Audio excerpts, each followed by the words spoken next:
Assalamualaikum warahmatullahi wabarakatuh. Kembali lagi ke channel Jakfi Makassar.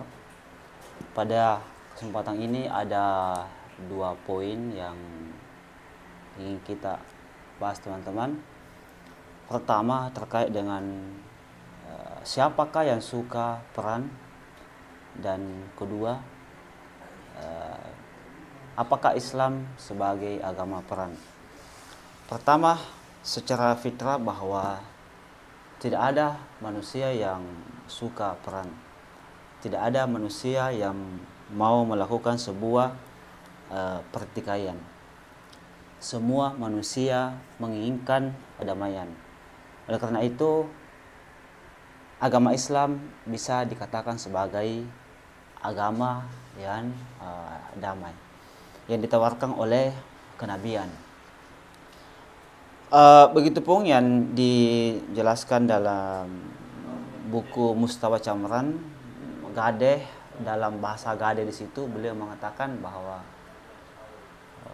tidak ada yang suka peran.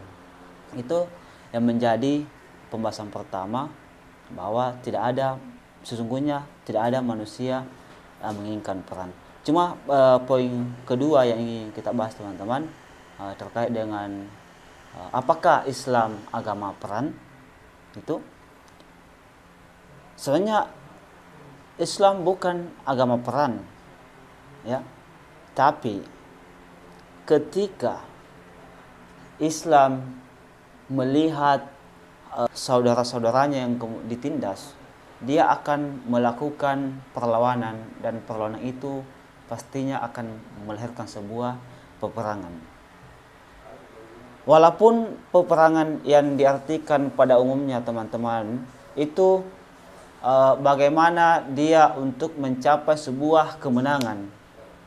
Itu pada umumnya yang dipahami oleh teman-teman bahwa peperangan yang dimaksud pada umumnya adalah melakukan pertikaian antara satu dengan lainnya, antara bangsa satu dengan bangsa yang lainnya. Nah, itu dia dalam konsep peperangan konsep perang pada umumnya. Namun berbeda dalam perspektif Islam itu sendiri. Perspektif dalam Islam, peperangan yang dimaksud di sini ketika terjadi sebuah penindasan, kita tidak mungkin diam. Itu kita akan melakukan sebuah perlawanan. Oleh karena itu, dengan perlawanan yang kita lakukan bukan karena merampas hak-hak orang lain, tapi perlawanan yang kita lakukan adalah perlawanan atas dasar menegakkan keadilan, yaitu melakukan perlawanan terhadap kezaliman.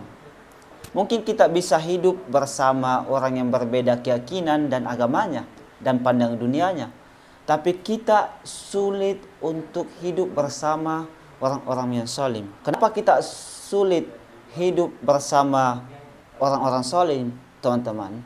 Karena kezaliman itu sebagai penindasan yang terkejam yang ada di alam semesta ini.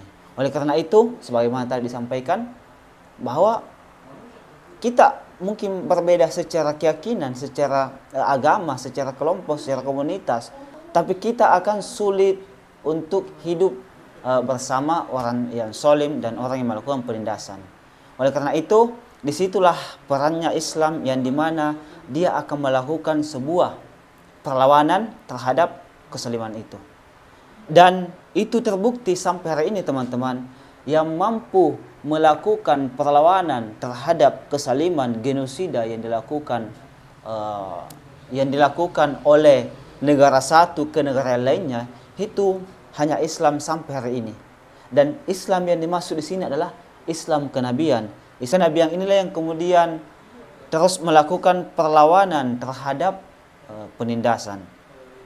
Sebagai kesimpulan, teman-teman, kesimpulan secara fitrawi tadi, tidak ada manusia menginginkan sebuah peperangan, tapi ketika terjadi sebuah penindasan, itu akan menciptakan sebuah peperangan.